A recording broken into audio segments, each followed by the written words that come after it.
Saya soalnya pernah ngikutin kampanye yang tetangga saya disiapin semuanya. Tinggal baca gitu, gak usah mikir pula gitu. Tinggal baca. Ini tetangga tadi, bukan saya sih.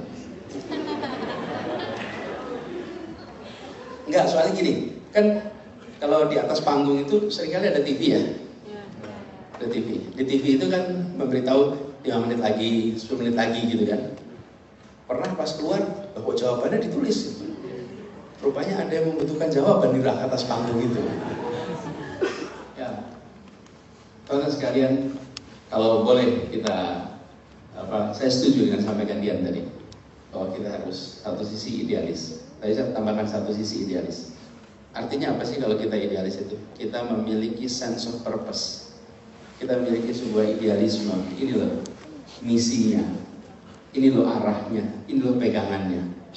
Nah, dalam kita menuju idealisme itu, mungkin kita akan ketemu dengan situasi-situasi yang rumit, yang tadi saya istilahkan dilema. Mungkin saya harus ambil keputusan baik tapi tidak benar, atau ambil keputusan yang benar tapi tidak baik. Itu dilema yang kita alami. Nah, di dalam situasi seperti itu, kita bisa jadi akan menghadapi situasi ambil keputusan yang pragmatis. Tapi tolong hati-hati, jangan diteruskan, cukup sampai pragmatis. Karena kelanjutannya pragmatis itu namanya oportunis. Yang jangan itu menjadi pragmatis bisa. Anda pragmatis karena situasi mengharuskan Anda mengambil keputusan yang pragmatis, tapi jangan terus lagi. Karena kalau terus lagi jadi, kalau oportunis artinya apa? Menghilangkan idealisme. Nih, saya mau ambil tujuan saya adalah sampai ke tempat kursinya Dian duduk gitu. Dan dengan saya jalan ke sana, saya lurus jalan. Di tengah jalan saya ketemu dengan hambatan-hambatan baru.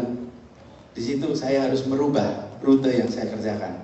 Saya harus belok. Bisa direpot gitu. Tapi saya tahu tujuan saya ke sana. Atau enggak lagi 5 menit deh. Itulah yang menjaga. Kemanapun saya pergi, saya masih tengok tuh posisinya Dian. Karena saya harus ke tempatnya Dian. Itu pragmatisme. Ada pragmatis tapi ada idealisme yang tetap dipegang. Itu untungnya kalau orang punya nilai, punya idealisme. Tapi kalau tidak ada nilai dan tidak ada idealisme dalam situasi seperti ini, maka bisa jadi ganti tujuan, ganti misi, tergantung kesempatan. Itulah sebabnya disebut namanya jadi oportunis. Dan ketika jalan karena nggak punya sense of purpose. Kalau punya sense of purpose, walaupun belok tujuan saya ke sana. Dan ketika kita harus kompromi di jalan, kita tahu kita sedang kompromi pada tujuan kita bukan ini. Nah, itulah sebabnya saya bukan istilah, ya idealisme itu harus dalam perjalanan yang mungkin harus mengambil keputusan-keputusan buat kita harus pragmatis, tapi jangan kejebak jadi oportunis. Oportunis itu ketika idealismenya dihilangkan, ditinggalkan. Dah, saya lupakan dah. Sesudah jalan ke sini, rasanya enak juga ya jalan ini. Lupa itu tujuan utamanya adalah sana. Nah, ini teman-teman, fungsi pemimpin adalah menyadarkan dirinya dan yang mengikutinya atas idealisme, tujuan, misi, nilai. Karena itu yang menjaga semua. Dan kalau menurut hemat saya, menjadi pemimpin, dia harus bersenyawa dengan nilai, bersenyawa dengan gagasan, bersenyawa dengan idealisme. Saya istilahkan bersenyawa, karena bersenyawa itu sudah menjadi bagian dari yang tidak bisa dihilangkan. Kalau tidak bersenyawa, maka yang disebut sebagai misi, tujuan, idealisme itu hanya statement di awal. Sering nggak ketemu janji kampanye diungkapkan berkali-kali, ketika sudah bertugas lupa, istilahnya pun lupa. Disebut janjinya 5 janji misalnya.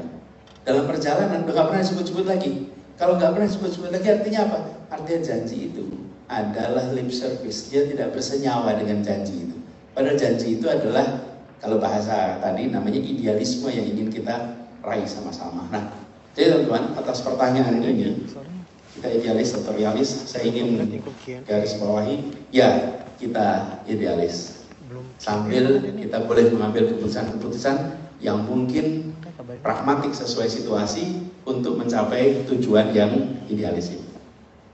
Halo teman-teman, ini saya sudah dapat beberapa pertanyaan nih, yang diharapkan saya memberikan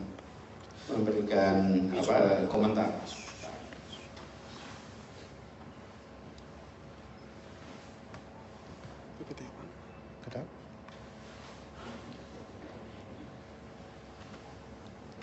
Ini contohnya kalau pekerjaan itu dilakukan sendiri dan bukan sebagai bagian dari apa biasanya. Saya soalnya pernah ngikutin kampanye yang tetangga saya siapin semuanya.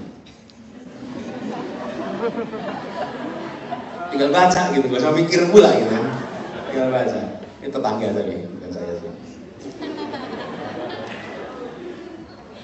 Enggak, soalnya gini, kan kalau di atas panggung itu seringkali ada TV ya. Ada TV. Di TV itu kan memberitahu 5 menit lagi, 10 menit lagi gitu kan. Pernah pas keluar, kok jawabannya ditulis. Rupanya ada yang membutuhkan jawaban di atas panggung itu. Lalu sekalian, ada sebuah pertanyaan tentang harapan untuk bangsa Indonesia, untuk masyarakat Indonesia, dan untuk pemerintah Indonesia. Ada ungkapan yang sering muncul, Indonesia seperti apa yang ingin kita lihat di masa depan?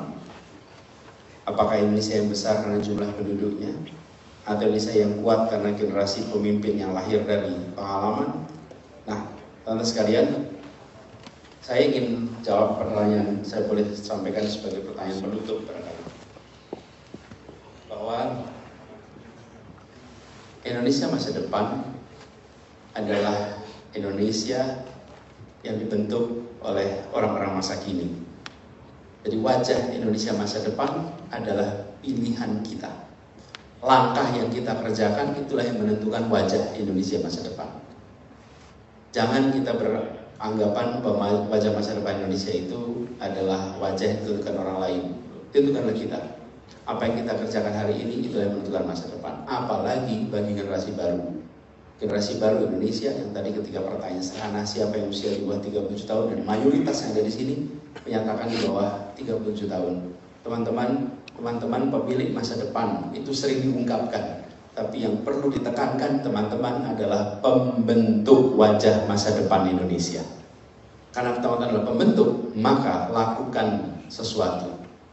Tidak bisa membentuk itu dengan berdiam, tidak bisa membentuk itu dengan hanya mengimajinasikan.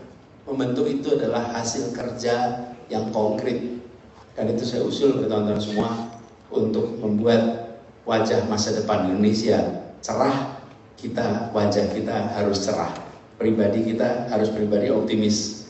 Langkah yang dikerjakan, langkah yang nyata, yang konkret. Bukan sekedar mengungkapkan imajinasi, tapi melakukan langkah konkret. Nah,